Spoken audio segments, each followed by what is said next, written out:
Hello, welcome to Inspiring Women with ADHD. I'm Renee Allen, the host of this podcast. Excited to be here. Just double checking all the sound is working. It looks like good. I am going to talk about consistency today, which I talked about last week a little bit, and just introducing the idea of if consistency is possible with ADHD. And the answer is yes. And the answer is no. It depends on what your expectation is. You can be really consistent with a goal. You can be consistent with exercise. You could be consistent with getting up at a certain time every day until you don't. And then you might think, gosh, I struggle with consistency. I can't keep this up. I had this goal. I was going to eat healthier. I was going to get to bed by this time. And now I'm not doing it. And it could just be one time you don't do it and you think, I don't have a perfect record. You feel really bad about it. You feel some kind of guilt or shame or what's wrong with me. Or it could be because the one time happened, then just without a lot of effort to get back up and make sure you do it again, it can slide. And that can just be not something you're consistent with for a long time. It could be something that you struggle with, or maybe you change your goal and you think, I'm not going to do that anymore. I'm going to have a new goal and I'll be consistent with this instead. And so we often do that where we decide we want to work toward a goal or have a routine or have a plan or some kind of system in our life. And then something happens, and it could just be something within us happens and we're not consistent with it. And it can be very frustrating, especially when it comes from you. I feel like when it comes from somebody else, that can be frustrating too. Like if somebody else interferes with whatever you have that you need to get done. And at some point, at least for me, I have to give up on, I have to realize without giving up my own importance or my own need for my life to go a certain way, that sometimes that's my own decision that I do want to help others and do something that they need and take care of them, whether they're in my family or not. Could be a friend, and that might disrupt my consistency. And that might be harder on me, but it's a choice that I've made. And sometimes when somebody else disrupts our consistency, we feel like it's not really a choice that we made that we feel good about. It's more like we did it out of guilt, or we did it out of, I should do this because that's what good people do. And you find that it's really disruptive to your life. One example is if you have a job that you could work more hours, but you don't have to. Or for me, I sub teaching yoga classes at times. Years ago, I worked in the babysitting room. I don't know if they called it babysitting daycare. Now they say things like kids care because legally it has to be a certain way for daycare. But it was for a YMCA in La Cañada, the Crescenta Cañada YMCA in Southern California, just north of LA. And that's when I first learned about subbing and getting called in. And you're not really technically getting called in like you have to come into work. It's more somebody asking, can you cover for me because of a vacation or I'm sick or whatever the reason, personal reason.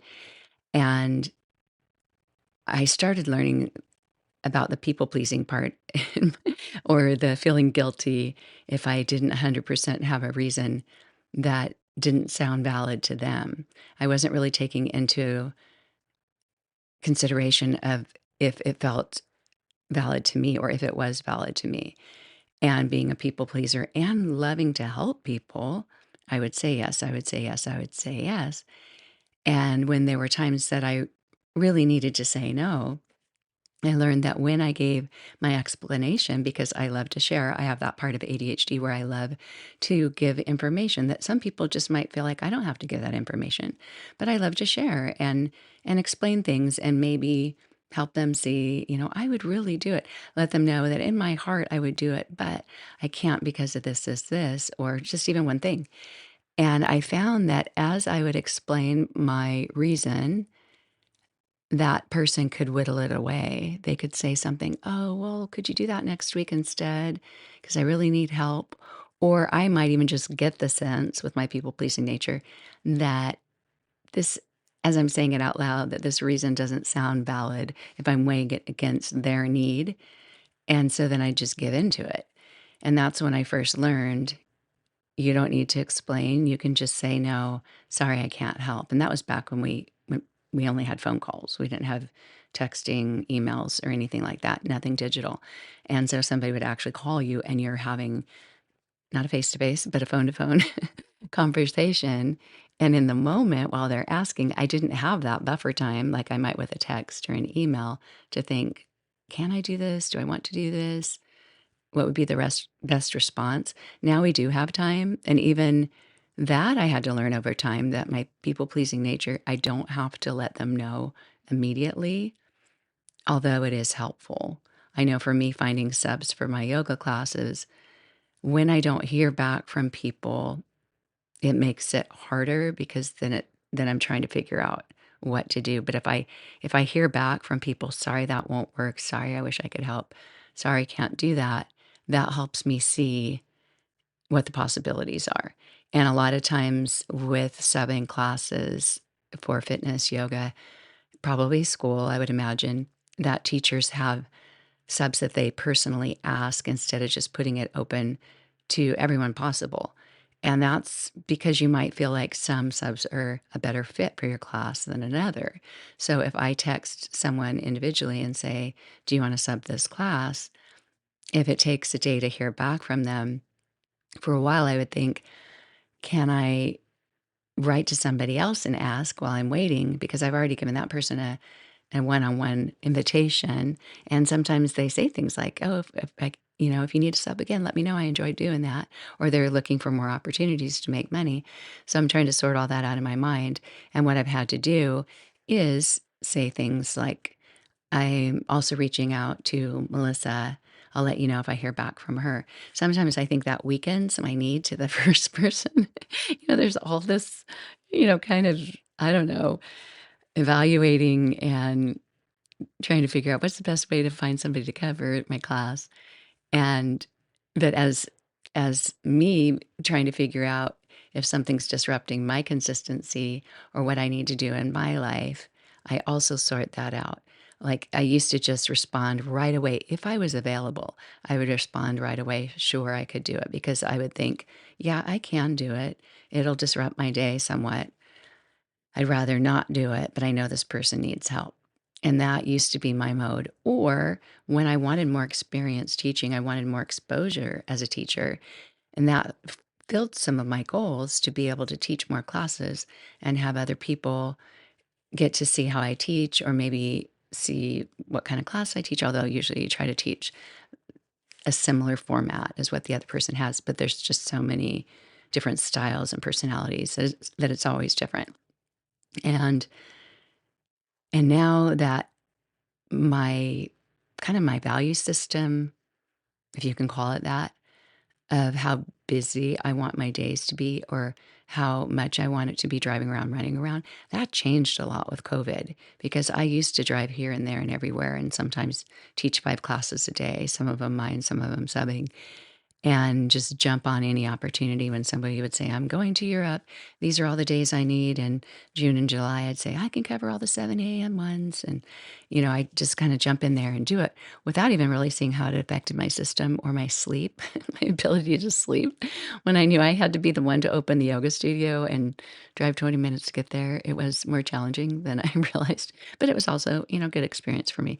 But now I give myself that buffer, that time to not accept something right away. Sometimes even with a doctor's appointment where you're walking out and they say stop and schedule your next appointment as you walk out. And yeah, it takes more time to call in and be on hold and do it. But sometimes when you come home and you have your calendar in front of you and you have more time to think about what really works better, then you can make a more informed decision and maybe something that's better for your life. So just knowing when you get in the way of your consistency is important because one, that could be, well, that's a you and a them. So sometimes somebody else getting in the way of your consistency might be an immediate need in your home, somebody asking you to do something, somebody just walking in the room and it distracts you. That can be somebody else influencing it. But if it's also involving you and your decision, there's different ways to look at this because with your children and you're taking care of them, that's a decision that you've already made. And you may set up ways that I can't help you with this right now. Mommy's busy or something. Go keep doing your homework or whatever. Being present for them, but not having everything just disrupt you is really important. And it's something that comes with time. Maybe some people do it easier, but with my first few children, I had a hard time taking time for myself to take a shower. I just thought, I can't take a shower. I have little ones. And what would they do if I shut that door for this amount of time? And I realized you have to take a shower. You have to take a shower. So it's really weighing in those things. But there are times when you are the only reason that you're not consistent. And that could have to do with all kinds of things: overwhelm, distraction, multitasking, brain glitch, whatever you want to call it, with executive dysfunction, impulsive behavior. Impulsive behavior can get into that a lot, or even just self medicating with something like, I just need to go shopping right now. I need to get online. I need to do this. Those things can be soothing for our brains. Even just, I'm just going to turn on the TV. I'm just going to do this instead. Self care, self medicating, they're all important. But if you find that you're in self medicating, I'm, mean in a healthy way. Although I don't know that scrolling all the time's the most healthy for my brain, but you know what I mean? I'm not saying something super destructive, just something more interruptive.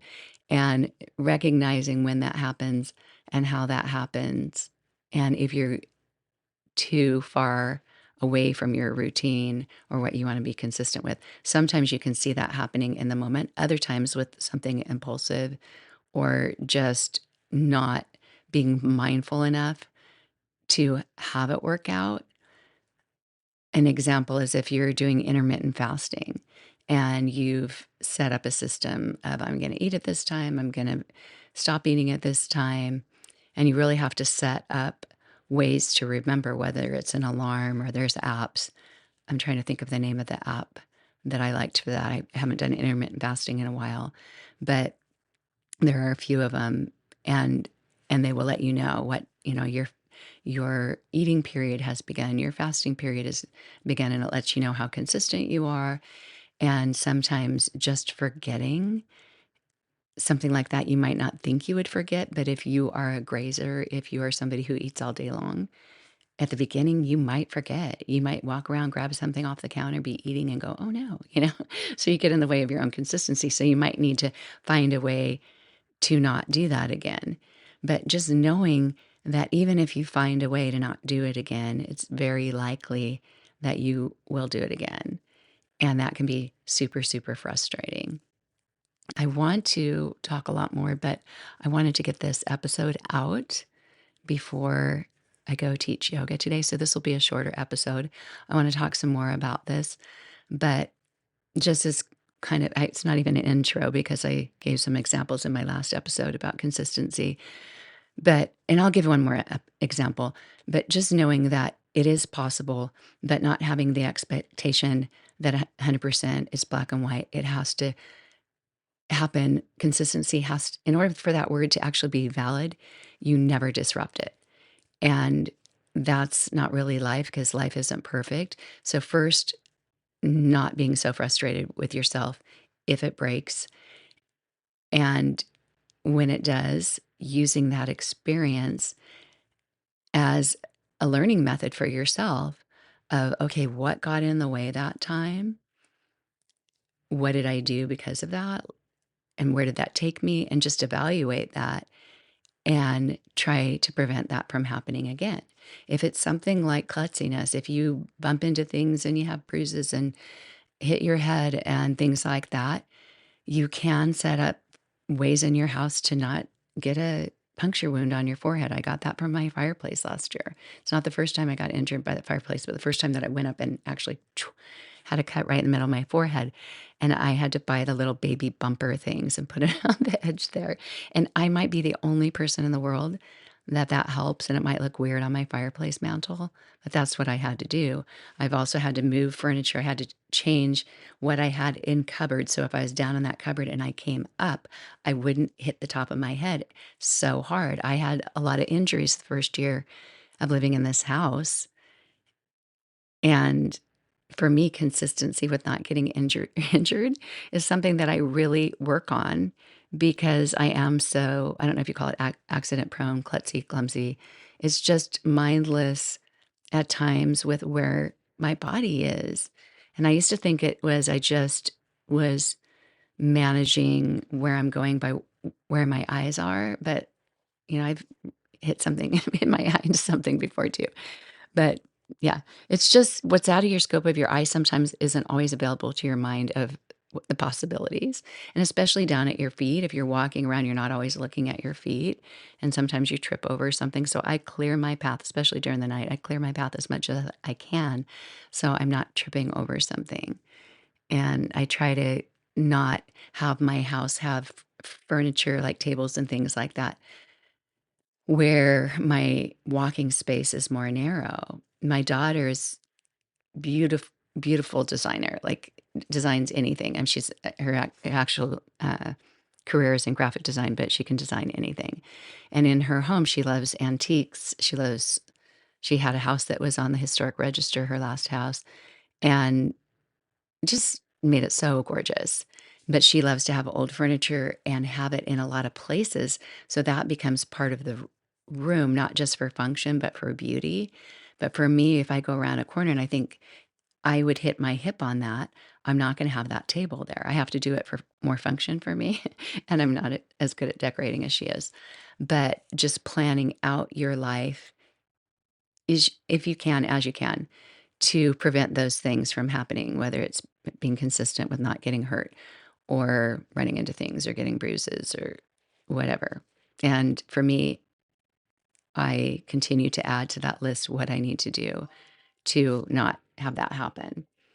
I don't think that's the first time my alarm went off during during my recording, but I really do need to end. So I'm going to stop this now. I'm going to see if I can get it out before I leave for my hot yoga class. But I just want to thank you for being here and being a listener because I do check to see if people are still listening and downloading my episodes. Not that I have to have validation completely, but we all need some kind of validation, right? I have I have a desire. I feel drawn to make a podcast, but at times I think, like, should I really be doing this? I mean, I feel like I should in my heart, but at times it's hard to fit in, or at times I doubt myself. And I read a review the other day that made me not completely doubt myself, but it just makes it harder because that, at least I know, that I'm exposing myself to people who may not enjoy listening to me, and that's okay. I just hope they're not mean. But that's life. That's the risk you take of putting your voice out on the internet. I know I'm not going to be everybody's cup of tea, and that's all right. But thank you for being here. I really do need to take off, and I will be back to talk about this some more. And until then, have a great day. Bye. Help other women find the show.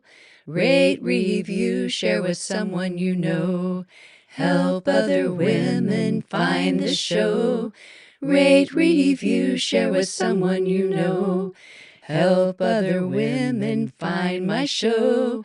Rate, review, share with someone you know. Thank you so much. Open windows, broken shadows. Frozen dreams are left for tomorrow. Without a cause, no time for a pause.